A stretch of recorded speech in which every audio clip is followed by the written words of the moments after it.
আসলে আপনারা জানেন গত 17 বছরে শত শত মামলা হয়েছে।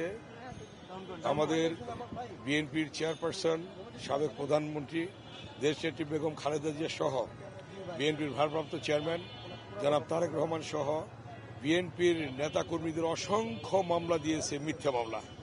এই সকল মিথ্যা মামলা দিয়ে হয়রানি করেছে, দমিয়ে রাখার চেষ্টা করা হয়েছে। আমরা যে ভোটের অধিকার প্রতিষ্ঠার জন্য যে আন্দোলন সংগ্রাম করেছি দেশনেত্রী বেগম খালেদা জিয়ার নেতৃত্বে এবং পরবর্তীতে বিএনপির ভারপ্রাপ্ত চেয়ারম্যান জনাব তারেক রহমানের নেতৃত্বে, এই আন্দোলনকে দমানোর জন্যই তাদের এই অপচেষ্টা ছিল, কিন্তু জনগণ সেটা কখনোই মেনে নেয়নি।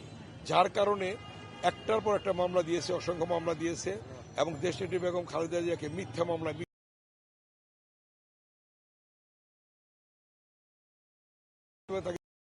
দিয়েছে। এভাবে কিন্তু হয়রানি করেছে। বিএনপির ভারপ্রাপ্ত চেয়ারম্যান জনাব তারেক রহমান বিদেশে অবস্থানকালে তার নামে মামলা দেওয়া হয়েছে।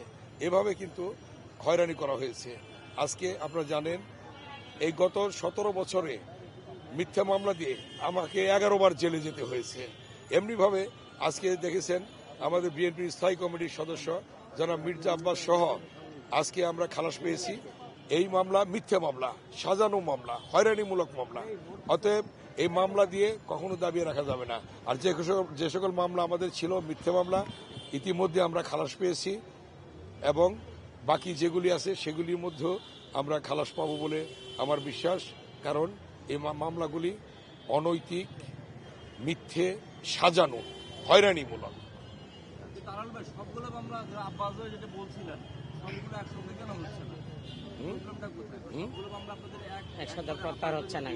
আসলে আপনারা জানেন যে এটা একটা সিদ্ধান্ত ছিল যে বিগত ফ্যাসিস্ট এর মাধ্যমে যে সকল মামলা হয়েছিল সেগুলি একই সঙ্গে এক অর্ডারের মাধ্যমে এটা নিষ্পত্তি হবে। তো সে বিষয়গুলি হয়তো হয়েছে, কিছু কিছু বাকি আছে। সে ব্যাপারেও হয়তো সরকার পদক্ষেপ নেবে এবং আমাদের যে সকল মামলা ছিল ইতিমধ্যে আমরা খালাস পেয়েছি।